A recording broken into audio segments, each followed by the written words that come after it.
So today we are going to discuss about the practice session of class 9 geography. Chapter name is atmospheric and climate.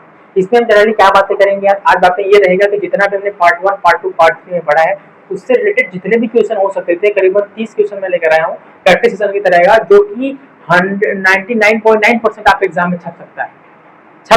Match कर लीजिएगा, इससे optional question match कर लीजिएगा। एक में मतलब अगर 30 क्वेश्चन है तो इसका मान सकते हैं इससे 50-60% तो फंसना ही फंसना है, क्योंकि एग्जैक्ट मैंने एनसीईआरटी से उठाया है इसको, और एनसीईआरटी से बाहर तुम्हारा मास्टर स्कूल वाला दे ही नहीं पाएगा। ट्विस्ट तो ये है कि पहले वो खुद एनसीईआरटी को समझेगा नहीं वाली, उसके बाद ही क्वेश्चन बनाएगा। ठीक है, तो पहले भी पता क्या करेगा, वो एनसीईआरटी से पढ़ेगा ना, उसको पहले एनसीईआरटी की ही जो हेडिंग वोडिंग के क्वेश्चन है वहीं से उठा कर देगा। तो वही तो मैं इसमें मैंने एकदम डिटेल, एकदम डीप लेके गया हूँ। मतलब वहां से स्मॉल पार्टिकल से, मतलब पार्टिकल्स नहीं, पार्ट से, पैराग्राफ से मैंने क्वेश्चन उठाया। ठीक है, तो इससे बाहर क्वेश्चन आपको बहुत ही कम चांस है मिलने को देखने के। ठीक है, तो शुरू करते हैं। आज हमारा पार्ट 1, पार्ट 2, 3। पार्ट 1 में हमने generally different amount of gases देखे थे। पार्ट सेकंड में हमने देखा कि कितने लेयर बाय लेयर्स हैं। नहीं, पार्ट सेकंड में नहीं, पार्ट फर्स्ट में हमारा केवल इंट्रो पार्ट था, और पार्ट सेकंड जिसमें मैं ग्रेविटी और एटमॉस्फेयर क्या होता है इसके बारे में बात किया था। पार्ट सेकंड में हमने बात किया था कैसे एटमॉस्फेयर में वेरियस अमाउंट ऑफ गैसेस होते हैं, जैसे नाइट्रोजन 72 होता है, 71 होता है, ऑक्सीजन 21 होता है, और आर्गन 0.09 होती है, और CO2 0.04 होता है, अदर गैसेस 0.03% हो जाता है। ये तुम्हारा वेरिएशन था।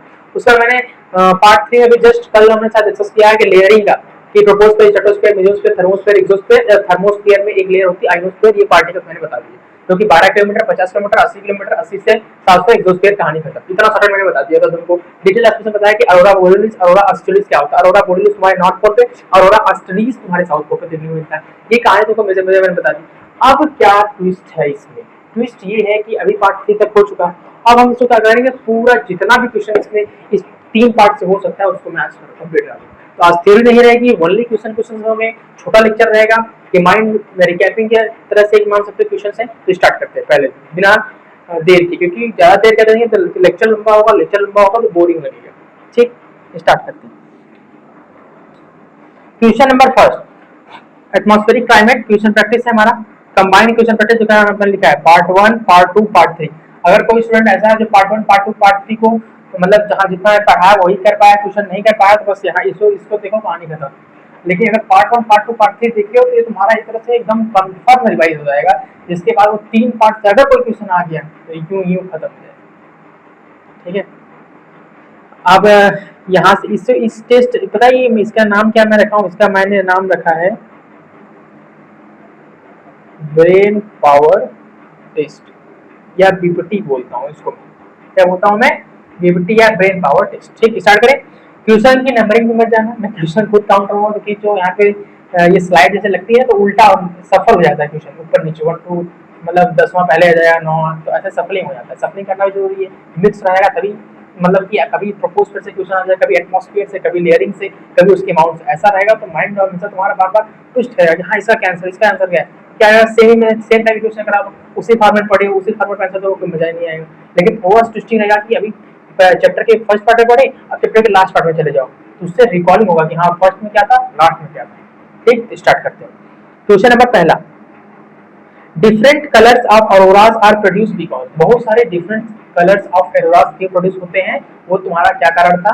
क्योंकि जो सन से फ्लेम आती है, सन से जब सोलर फ्लेम हाई एनर्जाइज्ड होके आती है, हाई चार्ज फॉर्म में आती है, तो जब हमारे एटमॉस्फेरिक के गैसेस से इंटरेक्ट करते हुए डिफरेंट वेरिएशंस ऑफ कलर में स्प्लिट हो जाती है। ये जनरली तुमको नॉर्थ पोल और साउथ पोल में देखने को मिलता है, इसे बोलते हैं ऑरोरास का फॉर्मेशन। ऑरोरास नॉर्थ पोल में होगा तो ऑरोरा बोरियोलिस, और साउथ पोल में होगा तो ऑरोरा ऑस्ट्रेलिस। कहानी सॉर्टेड, इतना ही ऑरोरा होता है। तो क्या बोलोगे? डिफरेंट अमाउंट ऑफ गैसेस जो कि आ रही है तुम्हारी, उसे हम बोल देंगे, जो स्प्लिट जा रही है एटमॉस्फेरिक लेयर में, एटमॉस्फेयर के रेस, उसे बोल देंगे ऑरोरा बोरियोलिस। ऑरोरास क्या होते हैं? Auroras is a type of natural phenomena in which when a solar flame, इसे ऐसे नहीं बोलेंगे, रुक जाओ फिर से, ये तुम इसे और शॉर्ट करता हूँ, उसको देखो फिर से, एकदम छोटा कर देता हूँ। Auroras is a natural phenomena in which a high solar flame of the sun is emerged into the atmosphere. Emerge into the atmosphere, कौन सा एटमॉस्फेयर? हमारा अर्थ का atmosphere. emerge into the atmosphere of अर्थ, ठीक है, emerge into the atmosphere of earth and then these solar flames as charged particles of sun's ray get split into different colors, and these colors represent the aurora borealis when it is occur in north pole, and when it is occur in south pole, that is known as aurora australis. ठीक है, तो major major यही तुम difference छाप के जाना, पूरा पूरा नहीं मिल जाएगा। तो क्या है, type of nature phenomena in which solar flames of the sun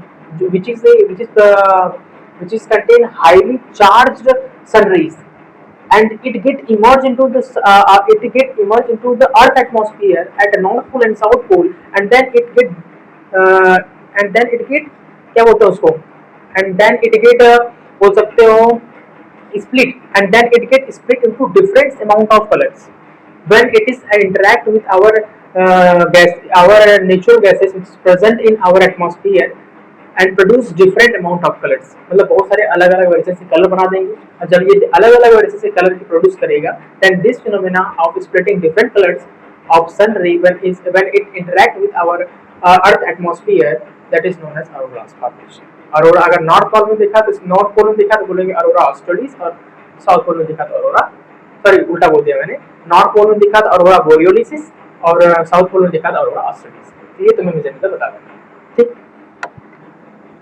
question number second पे आ जाओ। दूसरा क्वेश्चन खतरनाक वाला, aurora borealis is seen in, aurora borealis कहाँ देखने को मिलता है? नॉर्थ पोल के टिप पे, वहां पे आर्कटिक साइड में जाओगे तो वहां नॉर्थ पोल है, नॉर्थ पोल में तुम्हें अरोरा बोरियोलिस देखने को मिल जाता है। कहां पे? Northern hemisphere, option number B. Question number third, auroras are mainly caused by, aurora किसकी वजह से कॉज होते हैं? फिर से क्वेश्चन रिपीट मैंने किया ताकि बहुत ये इंपॉर्टेंट क्वेश्चन तुम्हें पूछ सकते हैं, स्टार लगा देना। क्यों? क्योंकि जो इसमें डिफरेंट अमाउंट ऑफ जो हमारी एटमॉस्फेरिक गैसेस होती हैं, उससे सन जो सन्स की रेज है जो इंटरेक्ट करती हैं, अलग अलग वेरिएशन ऑफ कलर फॉर्मेशन करती है, इसे बोलते हैं अरोरास। ऑप्शन नंबर बी हो जाएगा, charge particles from sun interacting with atmosphere and produce different amount of colours, हो सकता है रंग बिरंगी दुनिया दिखने लगती है वहां पे, उसी को बोलते हैं auroras. Option number B. Question number 4, which light gases are mainly found in exosphere, exosphere में कौन सी ऐसी छोटी मोटी गैसेस मिल जाती हैं जो अपने वेट में बहुत लाइट होती हैं, वो इमर्ज जाती हैं यूनिवर्स में भी, वो होती तो हाइड्रोजन और helium. Option number C. Question number 5, the upper most layer of atmosphere, सबसे ऊपर मोस्ट, ऊपर मोस्ट नहीं, अपर मोस्ट मतलब सबसे ऊपरी वाली कौन सी होती है? एक्सोस्फीयर हो जाती है। Option number C. Question number 6, which part of atmosphere help in radio communication, बताओ रेडियो कम्युनिकेशन में कौन सा होता है? ट्रोपोस्फीयर नहीं, थर्मोस्फीयर का यूज होता है। थर्मोस्फीयर नहीं दिया तो थर्मोस्फीयर का पार्ट है मतलब थर्मोस्फीयर में एक लेयर और में से बोलते हैं आइनोस्फीयर, उसी को मार दो। Option number B. Question number 7, the ionosphere is a part of, ionosphere किसका पार्ट है? मैंने बताया था थर्मोस्फीयर, जिसके रेंज 80 से 50 से 80 के बीच में, तो वो तुम्हारा हो जाएगा थर्मोस्फीयर। Option number C.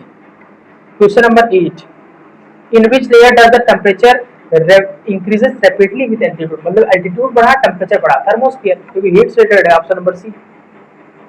अब तुम बोलोगे कितना फास्ट मैं करते चला जा रहा हूँ, क्योंकि मैंने इन सभी क्वेश्चंस को पार्ट 1, पार्ट 2, पार्ट 3 में लिंक करके करा हुआ है, एक्सप्लेन किया हुआ है, इसलिए क्यों इसमें फास्ट कर रहा हूँ, फास्ट इसलिए कर रहा हूँ क्योंकि मैं ऑलरेडी कराया हुआ है। तुम्हें फास्ट ऐसे करना है, पहले देख के आओ फिर यहाँ पे फास्ट कर सकते हो आराम से, क्योंकि अगर लेक्चर तुम्हारा ज़्यादा लॉन्ग हो जाएगा तो फिर थोड़ा सा बोरिंग लगेगा, क्वेश्चन नहीं बनेगा, तो फिर तुम्हारा मेंटल डिसऑर्डर होने लगेगा। Question number 9, as altitude increases in troposphere the temperature decreases. Option number C. मैंने बताया था ट्रोपोस्फियर का जो टेम्परेचर है वो मेसोस्फीयर के टेम्परेचर से मैच करता है, जैसे जैसे एल्टीट्यूड बढ़ती है टेम्परेचर घटने लगता है, लेकिन थर्मोस्फीयर में टेम्परेचर एल्टीट्यूड बढ़ाओगे टेम्परेचर बढ़ता चला जाता है, ये दोनों वेरिएशंस थे उसके। क्वेश्चन नंबर 10, 10वां, the gases molecules in thermosphere absorb, क्या एब्जॉर्ब कर लेती हैं? तुम्हारी एक्सरे और शॉर्ट वेव जैसे बोलते हैं अल्ट्रावायलेट रेड, जो कि सन से आते हैं, उनको ही एब्जॉर्ब कर लेती है। Option number B. Question number 11, which atmosphere layer extend from 800 से 700 किलोमीटर, 80 से 700 किलोमीटर के बीच में जो रेंजेस होती हैं उसे हम बोल देते हैं तुम्हारी क्या? थर्मोस्फीयर बोलते हैं। थर्मोस्फीयर की जो रेंज होती है वो 80 से 700 किलोमीटर के बीच में होती है। शायद मैंने पीछे गलत ही बोल दिया, मैंने 50-80 के बीच में बताया था, वो तुम्हारा स्ट्रेटोस्फीयर था। 80 से तुम्हारा 700 तुम्हारा थर्मोस्फीयर है, 700 के ऊपर जाओगे और उससे और आगे जाओगे इनफाइनाइट टाइम तक, मतलब इन्फिनिटी नहीं बोल सकते, मतलब कुछ और किलोमीटर में जाओगे तो एक्सोस्फीयर देखोगे। तो ये तुम्हारे थर्मोस्फीयर का पार्ट है। Option number C. Question number 11 होगा। क्वेश्चन नंबर 12 देखो यहाँ पे, क्वेश्चन नंबर 12 क्या बोल रहा है, most meteors burn up in the mesosphere. मैंने बताया था इसका ट्रिक, यम से नाम है तो मेटियोर्स इसी में देखने को मिलेंगे, option number C. Question number 13, question number 13, why is stratosphere ideal for flying aeroplanes. Stratosphere में एरोप्लेन्स भी चला सकते हो, सबसे मोस्ट इंपॉर्टेंट वेदर फ्री या क्लाउड फ्री, कोई स्टॉर्म और हेल नहीं आएगा। ऑप्शन नंबर बी खत्म। It is free for clouds and weather disturbance, कोई क्लाउड्स के लिए फ्री है, कोई वेदर डिस्टर्बेंस में नहीं होता। Question number 14, ozone layer is found in, ozone layer तुमको कहाँ देखनी होती है, स्ट्रेटोस्फीयर। हाँ देखा था, option number C, ozone layer है तुम्हारे स्ट्रेटोस्फीयर में देखने को मिल जाती है। क्वेश्चन नंबर 15 आ जाओ। 15 बताओ 15 क्या होगा। The boundary between troposphere and the stratosphere क्या बोलते हैं, जहाँ ट्रोपोस्फियर खत्म होता है उसे बोलेंगे ट्रोपोपॉज, उसके बाद स्ट्रेटोस्फीयर स्टार्ट हो जाएगा, tropopause. Option number B, troposphere जहाँ खत्म होगा और जहाँ से स्ट्रेटोस्फीयर स्टार्ट होगा वहीं से एक बाउंड्री बनती है, बोलते हैं ट्रोपोपॉज। क्वेश्चन नंबर 16 आओ। The average height of the troposphere क्या होती है, ट्रोपोस्फियर की एवरेज हाइट कितनी है, 12 kilometre. Option number B. Question number 17, near by all weather phenomena occur in, सभी वेदर फिनोमेना तुमको देखने को, चाहे rainfall, water cycle, hail, storm, haze, जो भी तुम्हें देखने को मिलता है, बारिश हो जाए, बहुत ज्यादा बारिश हो रही है, बहुत ज्यादा रेन हो, अब ठंडी पड़ रही है, गर्मी पड़ रही है, जो भी तुम्हारी स्प्रिंग ऑटम में कुछ भी देखने को मिल रहा है वो सब तुम्हारा ट्रोपोस्फियर के अंदर। ऑप्शन नंबर सी, ये इसीलिए troposphere is not ideal for flying aeroplane होता है। Question number 18, which layer is the lowest layer to atmosphere, atmosphere से करीबी लेयर कौन सी है, troposphere. Option number C. Question number 19, which layer, which what is the height of, नहीं, the height of place above the mean sea level, mean sea level को हम zero assume करके कौन सी हाइट लेते हैं, उस हाइट को नए नाम से क्या बोलते हैं, ज्योग्राफी के टर्म में एल्टीट्यूड बोल देते हैं। लॉन्गिट्यूड नहीं, लैटिट्यूड नहीं, एवोल्यूशन नहीं, एलिवेशन नहीं बोलते, ऑप्शन नंबर सी एल्टीट्यूड बोलते हैं। क्वेश्चन नंबर 20, 20वां, atmosphere is divided into different layers on the basis of, किसी किसी बेसिस पे, temperature and density. Option number B. ये थोड़ा सा इंपॉर्टेंट क्वेश्चन है, भूल सकते हो, वो ऊपर वाला नहीं भूला जाएगा। टेम्परेचर एंड डेंसिटी, टेम्परेचर और डेंसिटी के वजह से मतलब तुम्हारी कितना एल्टीट्यूड बढ़ा होगा, टेम्परेचर घटेगा कि बढ़ेगा, डेंसिटी क्या होगी, या ज़्यादा होगी कम होगी, क्या होगा उसका system. Question number 21, which the following gases is present in the least amount atmosphere, atmosphere सबसे कौन सी गैस सबसे कम कौन है, आर्गन देखो 0.93, ये 21, 78 है, ये तुम्हारा 0.04, ऑप्शन नंबर डी, सबसे कम तुम्हारा carbon dioxide. Question number 22, which the following is the function of earth atmosphere, हमारे अर्थ एटमॉस्फेयर का क्या फंक्शन है, बताया सेंडिंग करना, ओजोन से सॉरी यूवी रेडिएशन का प्रोटेक्शन करना, और जितने भी नेचर फिनोमेना होते हैं, चाहे तुम्हारा वेदरिंग हो, चाहे तुम्हारा रेनफॉल हो, कंडेंसेशन हो और इवापोरेशन, सब कुछ यही कहा जाता है एटमॉस्फेयर। अगर तुम्हारा एटमॉस्फेयर नहीं होता तो ये सब कहानी तुमको देखने को नहीं मिलती। तो क्या होगा ये तुम्हारा, support weather and climate, regulates earth temperature and protect UV radiation, सब ऑल आंसर हो जाएगा इसका all. Question number 22। Question number 23, which gases in atmosphere is directly used by plant during the photosynthesis, photosynthesis में कौन सी gases use होती हैं, oxygen sorry CO2, क्योंकि मैंने यहाँ पे मैं रेशम का CO2 और पानी का यूज करके फोटोसिंथेसिस करता है तो बनाता है C6H12O6 और ऑक्सीजन बाई प्रोडक्ट बन जाता है। ये तुम्हारी रिएक्शन हो जाती है, रिएक्शन तुम्हारी यही है, ठीक है। क्वेश्चन नंबर 24, रिएक्शन देखना एक बार देख सकते हो, देखो CO2 है, पानी है, और उससे फोटोसिंथेसिस करेगा क्लोरोफिल के प्रेजेंस में और सनलाइट के प्रेजेंस में, C6H12O6 तुम्हारा ग्लूकोज और ऑक्सीजन तुम्हारा ये जो यहाँ पे है वो बाई प्रोडक्ट तुम्हारा बन जाता है।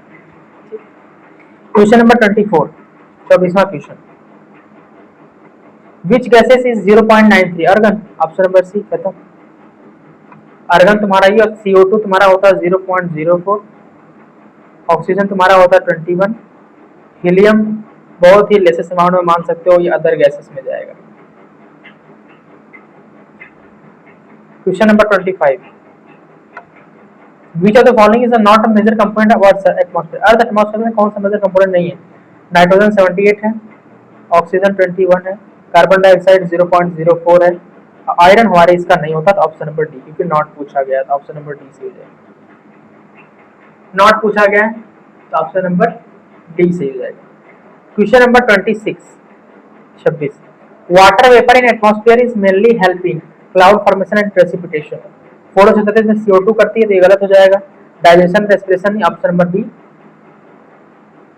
Cloud formation and precipitation. Question number 27 which of the following gas is essential for making protein and chlorophyll in plant? Nitrogen, option number B. Question number 28 which gas is present in the highest percentage in earth atmosphere? Nitrogen, 48%.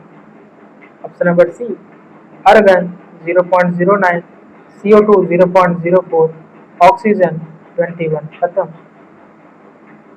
Question number 29 which force keep the earth atmosphere around the planet? Gravity. Gravitational एक ऐसी force है जो हमारे earth atmosphere सभी को खींच के रखती है। इससे हमारा जितने जैसे हाइड्रोजन और हीलियम, क्योंकि एग्जोस्फीयर में जाके, सॉरी एग्जोस्फीयर वाले लेयर में जाके तब इसकी जो ग्रेविटी हल्का कम होगी, तो ये हाइड्रोजन हीलियम तुम्हारे गैसेस इस स्पेस में चले जाते हैं। मान लो अगर ऐसा हो जाए ग्रेविटी झटके में गायब हो जाए, तो पूरा एटमॉस्फेयर ही गायब हो जाएगा। अब गायब हो जाएगा भाई साहब, ह्यूमन लाइफ खत्म, पूरी लिविंग ऑर्गेनिज्म खत्म हो जाएंगे। क्वेश्चन नंबर 29 हो गया। क्वेश्चन नंबर 30 सबसे लास्ट क्वेश्चन पे आ गए। What is the approximate percentage of oxygen in atmosphere? 21। खत्म। ये 0.04 तुम्हारा CO2 का है, ये तुम्हारा आर्गन का है, ये तुम्हारी ऐसे एक नोबल गैस होती है। अभी के ध्यान रख सकते हो, से इम्पोर्टेंट आगे पता चलेगा क्या है। नाइट्रोजन है ये तुम्हारा, ये तुम्हारा ऑक्सीजन है, ये तुम्हारा आर्गन हो गई, और ये तुम्हारा CO2 है। तो टोटल हमारा कितना हो गया? मेरा तो आ गया कितना भाई साहब? मेरा हो गया है 30 आउट ऑफ 30। 30 क्वेश्चन थे, डिस्कस हो गए। तुम्हारा कितना है कमेंट में बताना, क्या हाल है? ठीक, 30 आउट ऑफ 30 मेरा हो चुका है। फिर लास्ट क्वेश्चन क्या बोल रहा था, कुछ देखना, देख लो। पूछा तुमसे कि बताओ, अच्छा ये वाला नहीं, ये वाला देखो। What is the approximate percentage of oxygen in atmosphere? Atmosphere में ऑक्सीजन का परसेंटेज कितना होता है? तो तुम्हारा होगा 21, ये वाला 20, क्योंकि 78 तुम्हारा नाइट्रोजन का है, 21 तुम्हारे ऑक्सीजन का है, 0.93 आर्गन है जो कि तुम्हारी एक नोबल गैस होती है, और तुम्हारा 0.04 तुम्हारा CO2 कार्बन डाइऑक्साइड का होता है। एक और क्वेश्चन देखो, देख लो अच्छे, इसको भी देख लेते हैं। ये पूछा 29, क्वेश्चन नंबर 29 है which forces keep the earth atmosphere around the planet? कौन सा ऐसा फोर्स है जो हमारे अर्थ के एटमॉस्फेयर में जितने गैसेस को खींच के रखता है? उसका नाम होता है तुम्हारा क्या है? मैग्नेटिज्म। ये तो मैग्नेट के लिए होता है, फ्रिक्शन नहीं होगा। ये तुम्हारा ग्रेविटी हो जाएगा, एयर प्रेशर नहीं। ठीक, एक और क्वेश्चन देखना चाहते हो, देख लो, लास्ट एक और क्वेश्चन देख लेते हैं। 28 which gases is present in the highest percentage in our earth atmosphere? Percentage नहीं दिया, कोई दिक्कत नहीं। देखो, ऑक्सीजन तुम्हारा 21 होता है, कार्बन डाइऑक्साइड 0.04 होती है, नाइट्रोजन तुम्हारा 78 होता है, और आर्गन तुम्हारा 0.96। ऑप्शन नंबर सी खत्म। ठीक है, 30 आउट ऑफ 30 हमारा हो गया।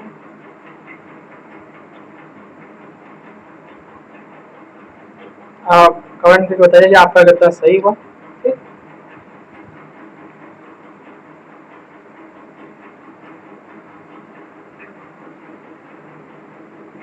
ठीक है, ठीक। तो फिर मिलते हैं फिर पार्ट 4 में। तब तक के लिए ओके बाय, थैंक यू, जय हिंद, जय भारत।